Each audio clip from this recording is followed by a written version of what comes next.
तर आपण लास्ट लेक्चरमध्ये MPSC व UPSC सिलेबस डिस्कशनमध्ये प्री अँड मेन्समधील फक्त फर्स्ट पार्ट झालेला होता, जो की कंपल्सरी पेपरचा होता. कंपल्सरी आपण कंप्लीट केलेला आहे. तर आता आपण त्यामध्येच जे येतात GS आणि SA, ओके, जे की हे मार्किंगसाठी असतात. व MPSC मध्ये हे कंपल्सरी काहीही नसतं. MPSC मध्ये हे काय असतं, हे डायरेक्टली मार्किंगसाठी गणलं जातात. ओके, मग हे अशा पद्धतीने आपल्याला इव्हॅल्युएट करायचं होतं. ते आपण लास्ट लेक्चरमध्ये सर्व काही केलेलं आहे. ओके, ते तुम्ही म्हणजे परत एकदा पाहून घेऊ शकता. तर आता आपण डायरेक्टली पुढील भागाकडे वळूयात. तर पहा, आता आपण GS संबंधित थोडीशी चर्चा करणार आहोत. कारण UPSC मध्ये डायरेक्ट GS1 जो म्हणजे पेपर 1 जो असतो जनरल स्टडीजचा, तो SA म्हणून गणला जातो. त्यामुळे आता मी MPSC चा पहिल्यांदा डिस्कशन करून तिकडे जाणार आहे. तर पहा, यामध्ये MPSC चा हा MPSC ची ही सिलेबस कॉपी आहे. तर हे GS1 म्हणून ओळखलं जातं. 150 पदवीचं हे असेल. ओके, म्हणजे प्रश्नसंख्या आणि मार्क वगैरे आहेत ते. त्यानंतर पदवीचं जे लेवल असेल तेव्हाचे ते प्रश्न असतील. त्यानंतर माध्यम जे असेल मराठी व इंग्रजी. 2 तास वेळ असणार आहे व MCQ पॅटर्न नुसार पेपर. त्यानंतर पेपर सेकंड GS2, GS3 इथं लिहितो, GS3 आणि GS4 हे असे 4 पेपर GS चे. व वरील किती, हे GS4 व हे कंपल्सरीचे 1 आणि हे 2, हे फर्स्ट सेकंड प्लस हे 4 इज इक्वल टू 6 झाले. अशा पद्धतीचे 6 पेपर असतात. त्यापैकी पहा, यांचे 50 आणि 50 100 मार्क, यांचे 100 झाले 200. ओके, त्यानंतर हे झाले 600 प्लस 200 बरोबर किती होतील, मग 800 मार्क. अशा पद्धतीची तुमची संपूर्ण मेन्स परीक्षा MPSC मध्ये असेल. व हे सर्व जे असतील ते MCQ पॅटर्न नुसार असतील. फक्त जे कंपल्सरी असतील तेच तुम्हाला कंपल्सरी मधील फक्त पेपर 1 जे असेल तो तुम्हाला वर्णनात्मक म्हणजे निबंध टाईप लिहायचा आहे. बाकी सर्व तुम्हाला MCQ पॅटर्न नुसारच असणार आहेत. ओके, त्यामुळे काही प्रॉब्लेम नाहीये. त्यानंतर आता डायरेक्टली आपण अभ्यासक्रमावरती येणार आहोत. ओके, त्यानंतर UPSC बद्दल पण तसंच आहे अगदीच. यामध्ये जर सांगितलं तर जे पेपर 1 म्हणजे GS चा पेपर 1, GS चा पेपर 1 जो असेल तो SA. ओके, त्यानंतर पुन्हा हे पेपर म्हणजे GS नुसार असं चालू होतं व हे पेपर 1 म्हणून गणलं जातं. पेपर 1. आता हे 2 3 4 ओके आणि हे 5 म्हणजे काय, तर GS1 हे GS म्हणून ओळखलं जात नाही, फक्त याला पेपर 1 म्हणून ओळखलं जातं. त्यानंतर इथून GS जनरल स्टडीज इथून चालू होते. त्यानंतर हे 2 3 GS आहे ते, आणि हे 4 म्हणजेच काय, इथे इथिक्स आहे. ओके, इकॉनॉमिक्स आणि पॉलिटी व इथे हिस्ट्री हे अशा पद्धतीने असेल. व इथे SA पेपर 1 अशा पद्धतीने हे 5 पेपर इथले. ओके, प्लस याला इकडे घेऊन चला ऑप्शनल, ही किती 2 असतील. ओके, 1 आणि 2. ओके, हे अशा पद्धतीचं तुमचं 250 पर. ओके, 250 मार्काचा प्रत्येक पेपर हा 250 मार्काचा तुमचा असणार आहे. ओके, तर म्हणजे आता इथपर्यंत तर काही म्हणजे अडचण वगैरे नसेल असं कन्सिडर करून आता आपण डायरेक्टली अभ्यासक्रमाला डिस्कशन करणार आहोत. तर पहा, सर्वप्रथम मी MPSC चाच डिस्कशन करेन. MPSC अभ्यासक्रम डिस्कशन करणार आहे. कारण त्या मानानुसारच मला UPSC बद्दल डिस्कशन करता येईल. ओके, म्हणजे हार्डकडून सोप्याकडे न जाता आपण आता सोप्याकडून हार्डकडे जाणार आहोत. म्हणजे पहिल्यांदा MPSC. ओके, MPSC मध्ये जिथं जिथं बरोबर असेल तिथं जे MPSC मध्ये आहे ते UPSC मध्ये मी घेऊन जाईल. ओके, मग शेवटचा भाग जो असेल तो UPSC मध्ये आपण कव्हर करणार आहोत. ओके, जो की UPSC ला असेल असं मी सांगणारच आहे. ओके, तर चला, सर्वात पहिलं येतं तुमच्या कंपल्सरी पेपरचं. ओके, कंपल्सरी पेपर्स जो एक असेल त्याबद्दल आता आपण डिस्कस करूयात. एकच मिनिट, हायलायटर पाहू द्या मला.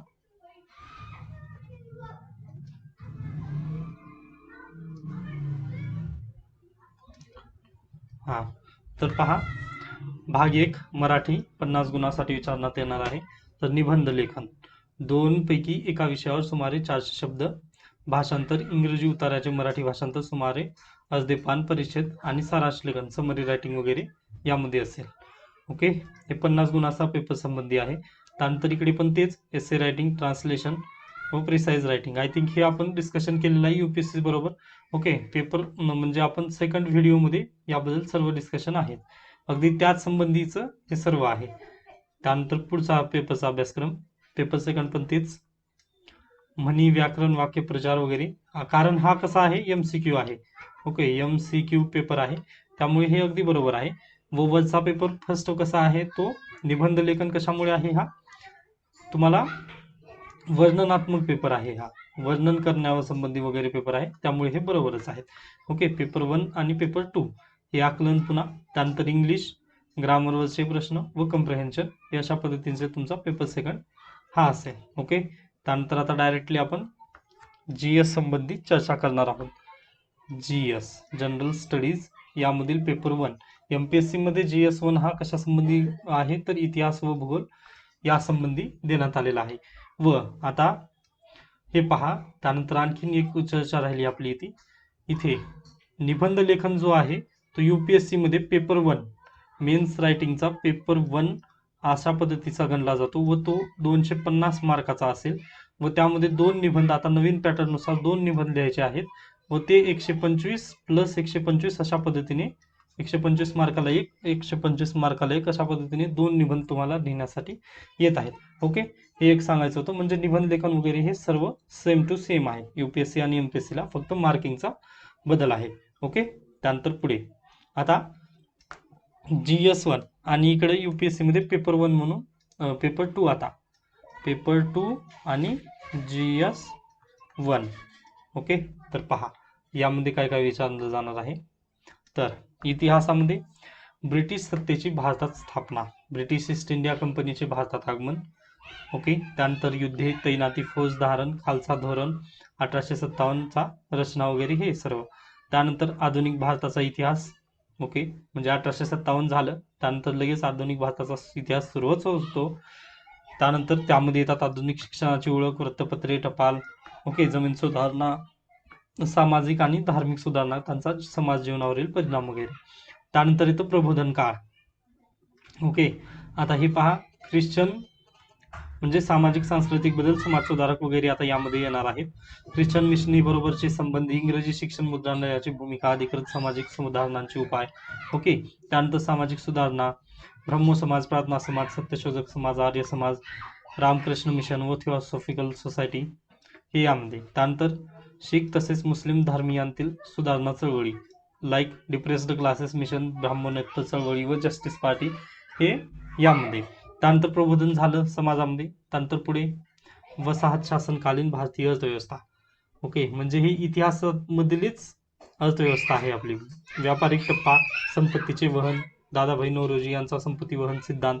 ओके, त्यानंतर अनौद्योगिकरण, भारतीय हस्तोद्योगांचा ऱ्हास आणि भारतीय कृषी व्यवस्थेचे वाणिज्यीकरण, आधुनिक उद्योगांचा उदय, भारतीय व्यापारी समुदायाची भूमिका, ब्रिटिश वित्तीय भांडवलाचे भारतात आगमन, टिळक स्वराज्य निधी फंड, गोपाल कृष्ण गोखले यांचे योगदान वगैरे हे सर्व.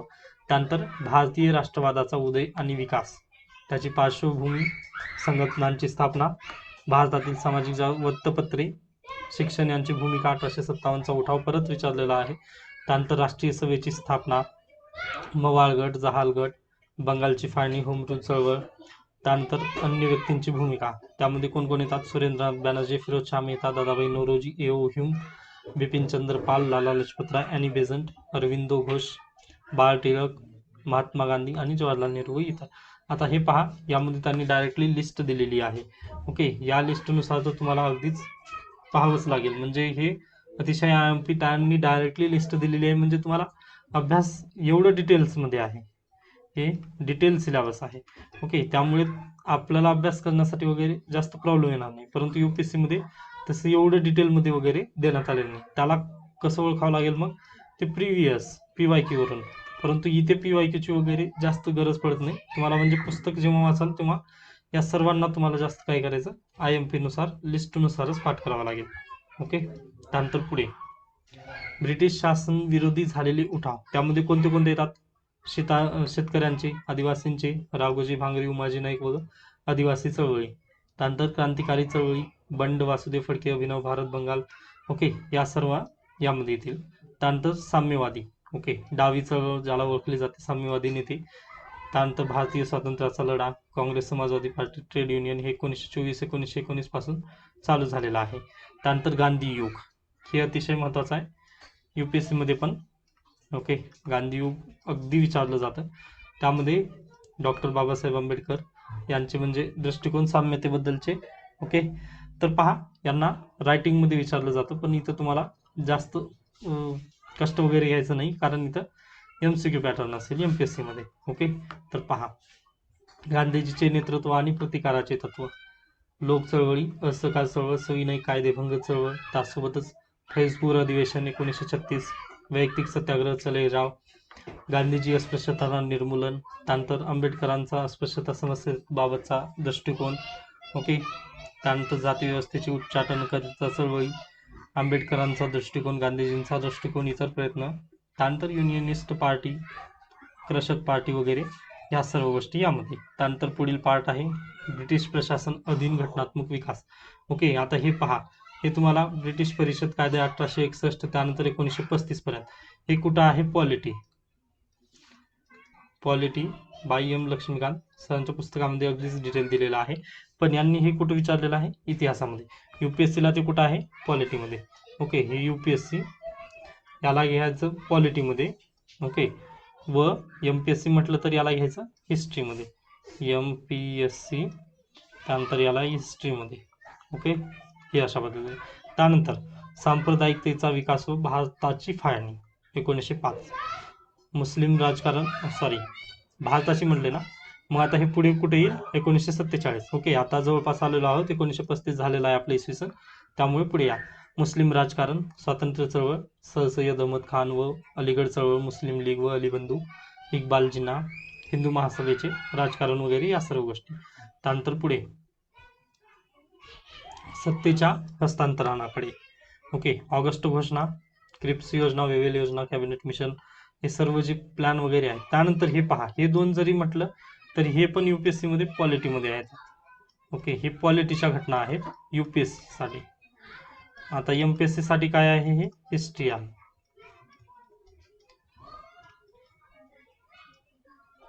ओके, हे अशा पद्धतीने. त्यानंतर स्वातंत्र्योत्तर भारत. आता स्वतंत्र भारत झाला, पण त्याच्या पुढील समस्या वगैरे त्यासंबंधी. देशाच्या फाळणीचे परिणाम, संस्थानांचे विलिनीकरण, राज्यांची भाषावार पुनर्रचना, संयुक्त महाराष्ट्र चळवळ, महत्वाच्या राजकीय पक्षांचा सहभाग आणि त्यातील महत्वाच्या व्यक्ती. ओके, त्यानंतर इंटरनॅशनल रिलेशन्स. हे पहा, UPSC GS2 मधला सिलेबस GS1 मध्येच MPSC मध्ये कव्हर करण्यात आलेला आहे, बाकी जास्त काही नाहीये. भारताची आंतरराष्ट्रीय राजकारणात भूमिका, अलिप्ततावादी धोरण, नेहरू, लालबहादूर शास्त्री, इंदिरा गांधी हे महत्वाचे नेते होते तेव्हा तत्कालीन. ओके, त्यामुळे त्यांची देण्यात आलेलं आहे, यांना पण डिटेल अभ्यासायचं आहे. भारताची कृषी, उद्योग, शिक्षण, विज्ञान आणि तंत्रज्ञानातील प्रगती, इंदिरा गांधीच्या नेतृत्वाचा उदय, बांगलादेशाची मुक्तता, राज्यातील संयुक्त सरकारे, विद्यार्थ्यांमधील असंतोष, जयप्रकाश नारायण, आणीबाणी वगैरे, हे सर्व जे आहे आता ते यामध्ये. ओके, कारण एकच मिनिट द्या.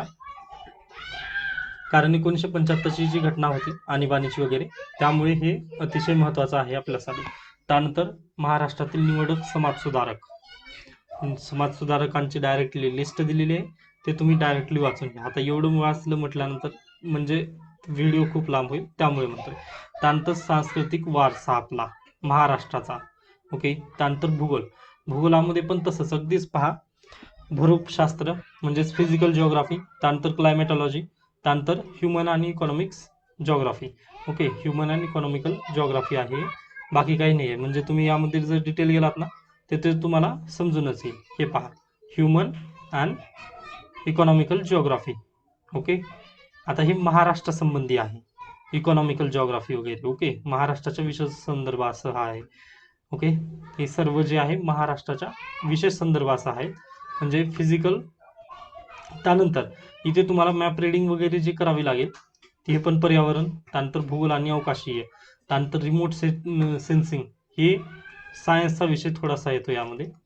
ओके, इस्रो वगैरे या संबंधीच्या घटना वगैरे यामध्ये येतील. त्यानंतर हे सर्व त्या संबंधीचंच आहे.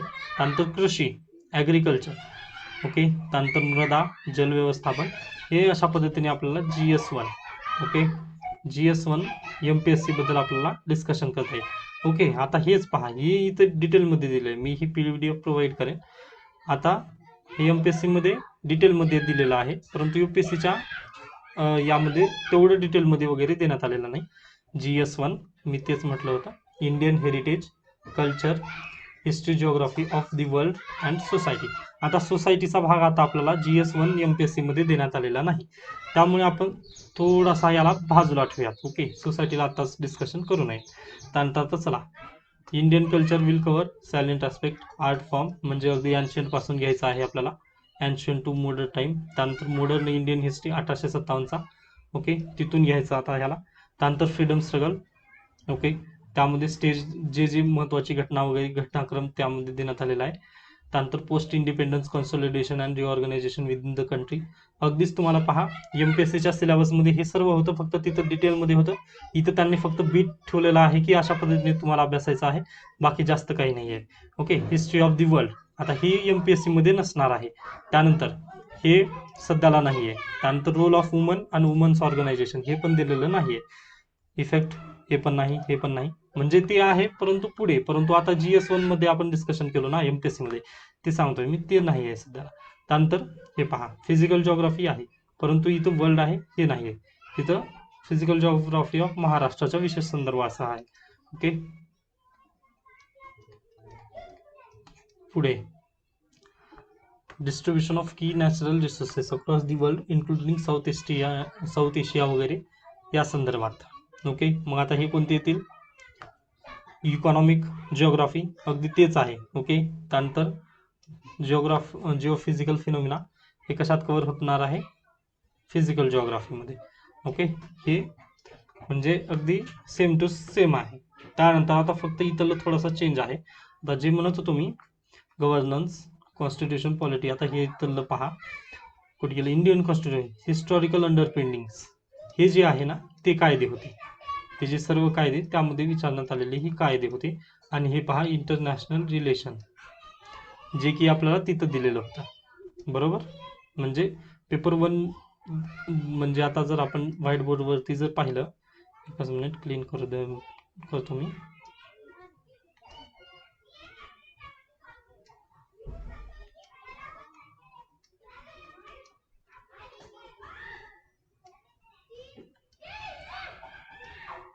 हां, आता आपल्या पुरती जागा झालेली आहे. तर पहा, MPSC यामध्ये काय डिटेल आहे, डिटेल्ड देण्यात आलेलं आहे. UPSC यात पण डिटेल आहे, परंतु सिलेबस कॉपीमध्ये तसं दिलंय का, फक्त बीट दिलेले आहेत. ओके, पण यामध्ये डिटेल दिलेलं आहे, त्यामुळे घाबरून जाऊ नका, दोन्हीकडे पण समानच आहे. ओके, त्यानंतर GS1 MPSCचा यामध्ये कव्हर काय काय केलेलं आहे, GS1+2, म्हणजे थोडाफार त्याचे 2 बीट थोडेसे कव्हर करण्याचा प्रयत्न त्यांनी MPSC मध्ये केलेला आहे. ओके, जे की UPSC मध्ये ते अलग अलग करण्याला केलेले आहेत. व GS1 हे MCQ पॅटर्न असेल, व यांचं कसं असेल, हे रायटिंग. ओके, यांची 150 असेल, तर यांची 250 असेल. ओके, हे अशा पद्धतीने आपल्याला डायरेक्टली डिटेल रिव्ह्यू वगैरे घेता येईल. त्यानंतर इथे डायरेक्टली तुम्हाला लिस्ट देण्यात आलेली आहे. इथे UPSC मध्ये नो लिस्ट. ओके, याला काय करावं लागेल, PYQ जे असतील त्यानुसार तुम्हाला ट्रेंड वगैरे ओळखावा लागेल, इतिहासाचा वगैरे. ओके, हे अशा बाबत आपण डायरेक्टली समरी घेऊ शकतो GS1 ची. ओके, UPSC आणि MPSCच्या GS1 ची आपल्याला अशा पद्धतीने डायरेक्टली समरी मिळून जाईल. ओके, म्हणजे जवळपास सर्व सिलेबस सेम आहे. ओके, जर UPSC केला तर अगदीच तुम्हाला सर्व, म्हणजे महाराष्ट्र तर थोडासा भाग म्हणू, कारण आपल्याला जग समजून घ्यायचं आहे, वर्ल्ड आहे. ओके, जेव्हा आपण वर्ल्डचा जेव्हा अभ्यास करतो तेव्हा महाराष्ट्राचा तर त्यामध्ये इन्क्लूड नक्कीच असेल, त्यामुळे तुम्ही घाबरून जाऊ नका. ओके. आणखीन एक महत्त्वाचं म्हणजे मॅप रीडिंग. मॅप रीडिंग ही अतिशय महत्त्वाची आहे. UPSC मध्ये ती जगाची करावी लागेल. ओके. व तुम्ही MPSC जर करत असाल तर नक्कीच भारताची तर कमीत कमी ठेवा. ओके. सॉरी, भारताची तुम्ही मॅप रीडिंग नक्कीच ठेवा व महाराष्ट्र तर तुम्हाला अगदी जमलाच पाहिजे मॅप रीडिंगच्या बाबतीत म्हणतोय बरं. ओके. ते अशा पद्धतीने चालेल. तर नेक्स्ट व्हिडिओमध्ये आपण GS2 या संदर्भात चर्चा करणार आहोत. ओके. थोडंसं म्हणजे PDF जास्त व्हिडिओ लांब होईल, त्या अनुषंगाने मी थोडंसं हे केलेलं आहे, कारण सिलेबस डायरेक्ट वाचून दाखवण्यात काही नाही, त्याचे बीट मला माहिती आहे, त्यामुळे मी डायरेक्टली मजा करण्याचा थोडासा प्रयत्न केला. ओके. थँक्यू.